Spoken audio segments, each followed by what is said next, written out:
When we face challenges in our lives, what do we do? যেতিয়া আমি প্ৰত্যাহ্বানবোৰৰ সন্মুখীন হওঁ তেতিয়া আমি কি কৰোঁ? আমি ভাঙি পৰোঁ নেকি? আমি পৰি যাওঁ নেকি? আমি বেয়া সিদ্ধান্ত লৈ আমাৰ জীৱন ধ্বংস কৰোঁ নেকি? এজন পিতৃয়ে এদিনাখন তেওঁৰ অফিচিয়েল কাৰ্যত বহুত ব্যস্ত হৈ আছিল। তেওঁ বহুত মনোযোগেৰে কাম কৰি আছিল তেওঁৰ অফিচৰ যি কাৰ্য আছিল। আৰু সেই সময়তে তেওঁৰ এজন সৰু সন্তান তেওঁৰ ওচৰলৈ আহি তেওঁক টানি টানি নিবলৈ বিচাৰিছিল তেওঁৰ লগত খেলিবলৈ। বাৰে প্ৰতিয়ে মনা কৰাটো সেই সন্তানজন বাৰে বাৰে তেওঁৰ পিতৃক মাতিবলৈ আহিছিল। আমনি পাই দেউতাকজনে এটা উপায় বিচাৰি পালে। তেওঁ এটা নোটবুক চাই আছিলে য'ত নেকি এটা মেপ আছিলে আৰু সেই মেপটো পিতৃজনে কাটিলে আৰু সৰু সৰু পিচ কৰি সেই ল'ৰাজনক দিলে আৰু ক'লে যে এইটো এটা পাজল গেম হয় আৰু এই পাজলটো তুমি সলভ কৰিব লাগে। এই যি কটা কটা পিচবোৰ তোমাক দিয়া হৈছে এই পিচবোৰ তুমি লগ লগাই মেপ বনাব লাগিব আৰু যেতিয়া নেকি সম্পূৰ্ণ হ'ব তুমি আহি পুনৰ মোক দেখুৱাবা। ল'ৰাজনে ক'লে ঠিক আছে, তাৰ পৰা গুচি গ'ল। এতিয়া পিতৃজনে ভাবিছে যে এতিয়া 7-8 ঘণ্টালৈকে একো প্ৰব্লেম নহ'ব, একো সমস্যা নহ'ব, কাৰণ সেই ল'ৰাজনে ইমান সোনকালে সেই কটা কটা পিচবোৰটো মেপ বনাব নোৱাৰে। তাৰ পাছত সেই ল'ৰাজনে 5 মিনিট যোৱাৰ পাছতেই পুনৰ পিতৃৰ ওচৰলৈ আহিলে আৰু ক'লে পিতৃ চোৱা, মই মেপটো অলৰেডি বনাই দিলোঁ, পাজল সলভ কৰি দিলোঁ। পিতৃজনে চালে, wow, that was correct, exactly মেপটো তেওঁ বনাই দিলে। কেনেকৈ কৰিব পাৰিলে? অবাক হৈ গ'ল পিতৃজন। তাৰ পাছত পিতৃজনে সেই সন্তানজনক সুধিলে তুমি কেনেকৈ এই মেপটো ইমান সোনকালে বনাব পাৰিলা, ইমান ডাঙৰ মেপ? তাতে সেই সন্তানজনে ক'লে মই মেপটো নহয় কিন্তু তাৰ পিছফালে এটা কাৰ্টুনৰ ছবি আছিলে, সেই কাৰ্টুনৰ ছবিটোকে লগ লগালোঁ আৰু যেতিয়া মই লগ লগালোঁ তাৰ বেলেগ চাইডে মেপটো নিজে হৈ গ'ল। এইটো বহুত চিম্পল আছিলে।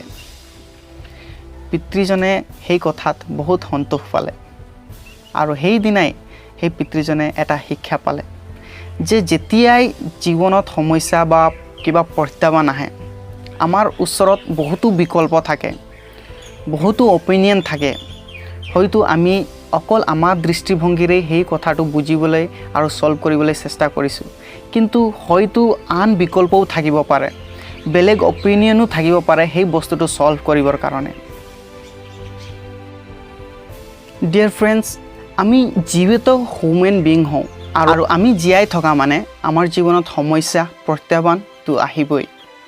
আৰু সেইকাৰণে প্ৰথম যি পইণ্ট মই ক'ব বিচাৰিছোঁ সেইটো হৈছে এক্সপেক্ট দি চেলেঞ্জেছ। এক্সপেক্ট কৰিবই লাগিব, কাৰণ আমি যেতিয়া জীয়াই আছোঁ, সৰুৰ পৰা ডাঙৰ হৈছোঁ, বিভিন্ন প্ৰত্যাহ্বানৰ আমি সন্মুখীন হ'মেই। ফৰ ছাপ'জ মই যদি এজন ষ্টুডেণ্ট হয়, মই পঢ়া লিখা কৰি আছোঁ, শিক্ষা লৈ আছোঁ, তেতিয়া এদিন নহয় এদিন আমাকতো পৰীক্ষা দিবই লাগিব, পৰীক্ষা হলততো বহিবই লাগিব, প্ৰশ্ন কাকতটো চাবই লাগিব। এক প্ৰকাৰৰ ধৰি লওক প্ৰত্যাহ্বান। তো এনেকুৱা কিছুমান বস্তু থাকে আৰু এনেকুৱা কিছুমান প্ৰত্যাহ্বান থাকে আমি এক্সপেক্ট কৰিবই লাগিব এইটো যে আমাৰ জীৱনত হ'বই, নহ'ব বুলি কোনো কথা নাই। ধৰি লওক আমি মেৰিড পাৰ্চন হয়, আমাৰ ল'ৰা ছোৱালী আছে বা আমি জব বিচাৰি আছোঁ, তো সেই ষ্ট্ৰাগলটো যে ফেচ কৰিব লাগিব, সেই প্ৰত্যাহ্বানটো যে ফেচ কৰিব লাগিব, ফেমিলি চেলেঞ্জেছ আছে, আমাৰ জব বিচাৰাৰ প্ৰত্যাহ্বান আছে, সেই প্ৰত্যাহ্বানবোৰ যে ফেচ কৰিব লাগিব সেইটো আমি জানোৱেই, সেইটো বহুত কমন হয়। সেই প্ৰত্যাহ্বানবোৰ আমাৰ জীৱনত ল'বই লাগিব, আমি ক'ব নোৱাৰোঁ যে এইটো নাহিবা। তো চেলেঞ্জেছ যেতিয়া আছে আমাৰ জীৱনত, আমি গম পাইছোঁ এই কথাবোৰ হ'ব, আমাক সেই প্ৰত্যাহ্বানটো এক্সপেক্ট কৰিবই লাগিব আৰু সেইমতে আমাক প্ৰিপেয়াৰো হ'ব লাগিব। আমি যেতিয়া এক্সপেক্ট কৰিছোঁ সেইমতে আমি নিজকে তৈয়াৰ কৰিব লাগিব, প্ৰস্তুত কৰিব লাগিব। দ্বিতীয় যি কথা, আমি যেতিয়া প্ৰত্যাহ্বান ফেচ কৰোঁ, সন্মুখীন হওঁ, আমি সেই প্ৰত্যাহ্বানবোৰ একচেপ্ট কৰিব লাগিব। হঠাতে কেতিয়াবা কিছুমান আমাৰ জীৱনত সমস্যাৰ সন্মুখীন হওঁ, আমাৰ জীৱনত চেলেঞ্জেছ আহে। আমি বহুত সময় যদি সেই প্ৰত্যাহ্বানবোৰ একচেপ্ট নকৰোঁ, আমি নিজেই কষ্ট পাম, আন মানুহে কষ্ট নাপাব। It is okay when we face challenges. ইয়া অ'কে যে আমি কেতিয়াবা প্ৰত্যাহ্বানৰ সন্মুখীন হৈছোঁ, সমস্যাৰ সন্মুখীন হৈছোঁ। সেইটো হ'বই, আমি যেতিয়ালৈকে জীয়াই আছোঁ হিউমেন বিং হিচাপে। আমাৰ জীৱনত প্ৰত্যাহ্বান আহিবই। আমি যেতিয়া তাক গ্ৰহণ কৰোঁ, আমি একচেপ্ট কৰোঁ, তেনেহ'লে ডেফিনেটলি আমাৰ সেই সমস্যাৰ অলপ হ'লেও আমি লঘু পাম আৰু আমাৰ জীৱনত সেইটো অলপ চিন্তা কমি যাব। তৃতীয়তে, আমি যেতিয়া প্ৰত্যাহ্বানৰ সন্মুখীন হওঁ, সমস্যাৰ সন্মুখীন হওঁ, চেলেঞ্জেছ ফেচ কৰোঁ, আমি সদায় আনৰ এডভাইচ ল'ব লাগে। বহুত সময়ত কি হয়, আমাৰ দৃষ্টিভংগীৰে আমি অকল সেই প্ৰত্যাহ্বানটো ফেচ কৰিব বিচাৰোঁ, সেই প্ৰত্যাহ্বানটো আমি ছল্ভ কৰিব বিচাৰোঁ।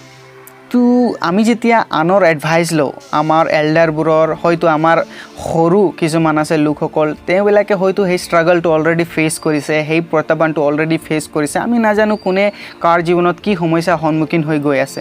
হয়তো তেওঁবিলাকৰ কিবা তেনেকুৱা এক্সপিৰিয়েঞ্চ আছে, তেনেকুৱা অনুভৱ আছে। আমি যেতিয়া সিহঁতৰ লগত বাৰ্তালাপ কৰি আমাৰ সমস্যাবোৰ, আমাৰ প্ৰত্যাহ্বান তেওঁলোকক জনাই দিওঁ, হয়তো ভাল এডভাইচ আমি পাব পাৰোঁ, তেওঁবিলাকৰ পৰা আমি ভাল ছাজেশ্যন ল'ব পাৰোঁ। সেইকাৰণে আমি যেতিয়া প্ৰত্যাহ্বানৰ সন্মুখীন হওঁ, আমি সদায় আনৰ লগত শ্বেয়াৰ কৰি সিহঁতৰ দৃষ্টিভংগীও ল'ব লাগে। আমি সদায় এটা দৃষ্টিভংগীৰে এফালেদিয়ে চাই গৈছোঁ বুলি কৈ কিনে আমি আনৰ যে কথা নুশুনিম, আনৰ যে এডভাইচ নল'ম, সেইটো নহয়। যেতিয়া তেনেকুৱা কৰোঁ, আমি হয়তো কেতিয়াবা ছল্ভ কৰিব নোৱাৰোঁ। কিন্তু যেতিয়া আমি আনৰ দৃষ্টিভংগীৰে চাওঁ, আনৰ অপিনিয়ন লওঁ, আন অপশ্যনবোৰ চাওঁ, তেনেহ'লে ডেফিনেটলি আমি হয়তো সেই প্ৰত্যাহ্বান আমি জয় লাভ কৰিব পাৰোঁ, আমি চেলেঞ্জেছবোৰ ফেচ কৰি আগবাঢ়ি যাব পাৰোঁ, একো বেয়া সিদ্ধান্ত নোলোৱাকৈ, আৰু আমি নিজকে ভাঙি নপৰাকৈ সেই চেলেঞ্জেছত আমি আগবাঢ়ি যাব পাৰোঁ। আৰু শেষত 4 নম্বৰত মই ক'ব বিচাৰিছোঁ, যেতিয়া আমি চেলেঞ্জেছ ফেচ কৰোঁ, প্ৰত্যাহ্বানৰ সন্মুখীন হওঁ, আমাক পজিটিভ হ'ব লাগে। পজিটিভ হ'ব লাগে সেই সমস্যাবোৰত, সেই প্ৰত্যাহ্বানবোৰত যি আমাৰ আগত থিয় আছে। হয়তো সেই প্ৰত্যাহ্বানবোৰ পৰ্বতৰ সমান ডাঙৰ হ'ব পাৰে, কিন্তু আমি পজিটিভ হ'ব লাগে। কাৰণ এনেকুৱা কোনো বস্তু নাই য'ৰ পৰা নেকি আমি শিকিবলগীয়া কথা নাই। যি টিভিৰ সৃষ্টি কৰিলে, যিয়ে বা টেলিফোনৰ সৃষ্টি কৰিছে, যিয়ে বল সৃষ্টি কৰিছে, সেই সকলো লোকে বাৰম্বাৰে চেষ্টা কৰিছে, বাৰম্বাৰে তেওঁবিলাকে ফেইল হৈছে, আৰু সেই ফেইলিয়াৰবোৰক তেওঁবিলাকে কেতিয়াও নিশিকা নহয়। প্ৰত্যেক ফেইলিয়াৰ পৰা তেওঁবিলাকে কিবা নহয় কিবা শিকিছিলে। সেইকাৰণে আজি তেওঁবিলাকে সেইবিলাক সৃষ্টি কৰিব পাৰিলে, আৰু আমি ইউজ কৰি আছোঁ। সেইকাৰণে যিকোনো প্ৰত্যাহ্বানৰ পৰা শিকিবলগীয়া কথা আছে, যিকোনো সমস্যাৰ পৰা শিকিবলগীয়া কথা আছে, আমাক সদায় পজিটিভ হৈ চাব লাগে।